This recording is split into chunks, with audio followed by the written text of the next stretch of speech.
the operating sector. And every time we are facing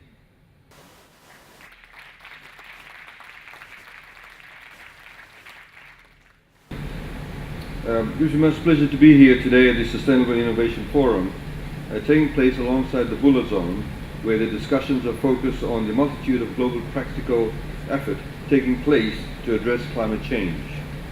As you know, Fiji has become the first small island developing state to be given the task of chairing the ongoing United Nations climate negotiations now taking place here in Bonn.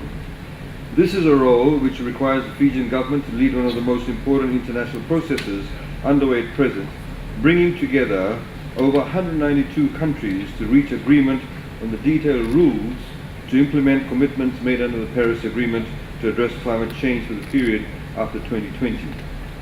We bring to these negotiations, ladies and gentlemen, the perspective of a nation that, along with our island neighbours and other vulnerable parts of the world, is bearing the brunt of the effects of climate change.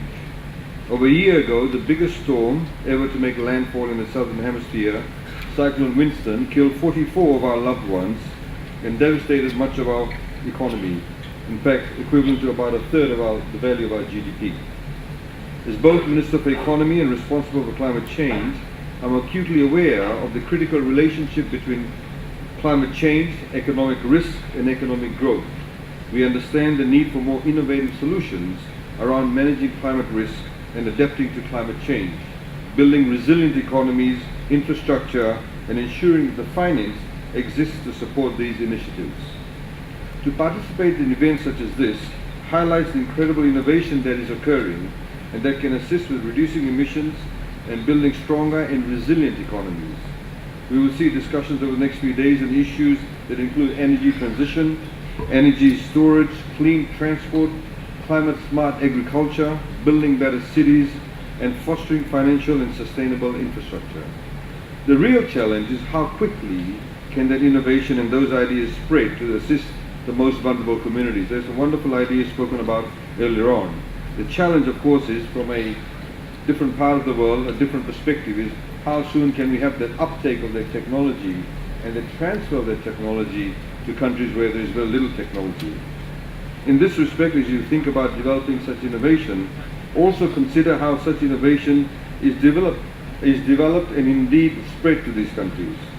As a small island developing economy, but with a global perspective on climate change issues, Fiji has embarked on a path under its COP23 presidency of being a leader in taking innovative action and not simply waiting for solutions that in fact may never reach Fiji.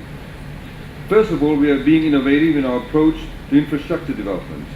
Following Cyclone Winston, the Fijian government has emphasized the need to build back better and to build our infrastructure not just for the short term, but to think long term. To not only how communities will grow and the population will increase, but also to take into account the changing weather patterns and to adapt to climate change. While in the short term, such measures may be more costly in the long run, if we build back better, we build smarter, we build using new technologies, our infrastructure will become more resilient and we will save money and we will reduce the vulnerability of our economy and our country. We will conversely create more opportunities and sustainability, as was highlighted by Mr. Picard. A key example of this is our undergrounding of electrical cables. It may sound very, very simple, but it's a big deal in a country like Fiji. After Cyclone Winston, 6,000 kilometers of electrical cables fell down. We put them all back up. If we have a cyclone, our cyclone season starts from November to April. We're already in the cyclone season. If it all blows over again, it goes down again, we put it back up again. So the idea is of course to go underground, but it costs money. So we also need to be innovative, and I'm sure we'll be having a discussion on this, not just in terms of technology, but innovation in terms of access to finance, to be able to access the technology, to be able to have those creative solutions. And finance, of course, is utterly important for this. We have linked to that, of course, we are the only emerging economy that on the 1st of November of this year launched green bonds. We're the third sovereign in the world after Poland and France, and we launched a very modest 100 million Fijian dollar green bond. It has third-party validation by European companies that essentially will ensure that all the funds raised through these bonds will actually go towards environmental issues and climate adaptation projects. Ladies and gentlemen, we have already seen that because of this innovation, a number of companies that usually did not participate in the bond market in Fiji are actually now participating in that. What the green bond will be focused on will be construction of new weather warning systems, maintenance of completed irrigation schemes. We had some great discussions a couple of days ago with the German government in terms of bringing up technology in respect of, for example, maintaining our waterways. Solar installation for maritime and rural stations and posts. We have 320 islands in the country, 110 of which are habited. We have some islands with only about 50 people, some islands with only 100 people. How do you get them the technology? How do they get to access energy? How do they get to access water on a sustainable basis? We have renewable energy development projects. We have given, notwithstanding the fact that our carbon footprint is almost negligible compared to many other countries, of course, but we have given an undertaking that we will reduce our carbon footprint by 30% by 2030, which of course involves having renewable energy development projects, biodiesel implementation, development in rural areas, and cyclone rehabilitation of solar homes and diesel schemes. Many of these investments will reduce future climate impacts and financial losses, but not necessarily make a traditional immediate economic return. Finally, we are also adopting new and more innovative ways to manage climate risk. We announced in Fiji's national budget the intention to fund insurance premiums of low-income households with respect to obtaining insurance from cyclone damage.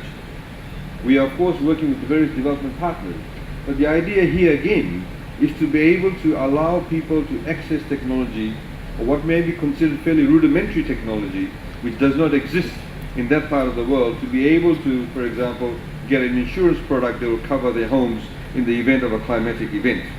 We of course are working with the FAO and GIZ on various crop insurance products that will assist farmers where their crops are affected by certain climate events. Again, this involves innovation in the financial services sector. It is our intention over the course of the rest of this year in 2018 to build on this work, but ultimately the ability to scale up our efforts will require both greater access to finance and more innovative approach to financing. This is especially the case for financing adaptation activities where the economic benefits may be ones related to avoiding future costs and where the activities do not deliver immediate returns. In this regard, while developed countries have committed $100 billion per year by 2020 to climate finance, it is absolutely critical that this is followed through.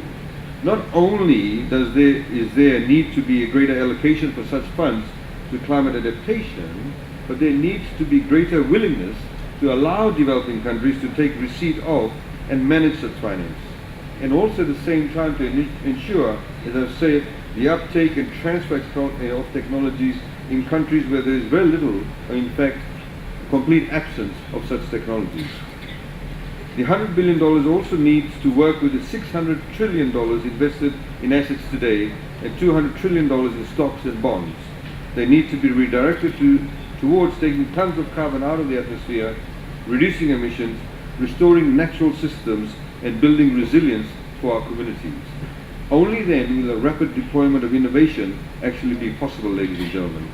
And therefore, take into account the fact that we have countries in the Pacific that have a total country population of only 15,000 people, 50,000 people, to get the economies of scale, to get the transfer of technology actually becomes a huge undertaking.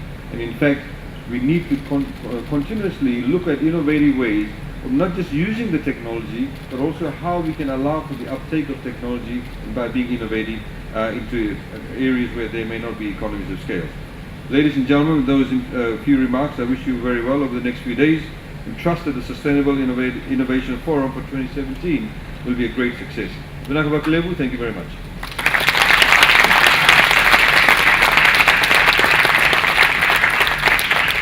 Minister, just before you go, or step down from the platform, what's your feeling about the mood?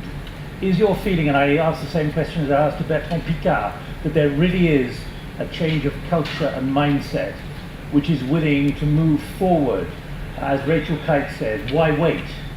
Absolutely. I think there is a huge, a very positive mood in respect of many of the innovations, both in the finance sector, technology, and we are also seeing that in the Pacific. Our challenge, of course, is to ensure that we get a very quicker access to that technology because of the fact that we do not necessarily have the economies of scale. So we are not attractive from that perspective. But overall, as far as innovation is concerned, the mood is very, very positive. But given the amount of work that you've had to put into this over the last few months, given what the message has been from Washington, do you see that in any way blighting or limiting the ambitions, or is it actually acting as an accelerator? The latter, actually. In fact, we were here in the same room where we had the American pledge. Yeah. And our Honourable Prime Minister spoke here, and we could see the energy. And of course, I think it's propelled a lot of people to come much quicker to the fore than they would have been if the states were simply only involved. So the grand coalition concept that we have, the Talanoa concept that we have, and bringing the Bulla spirit, I think, is really propelling that need to, leap forward. All right. Well, look, Minister, thank you very much indeed.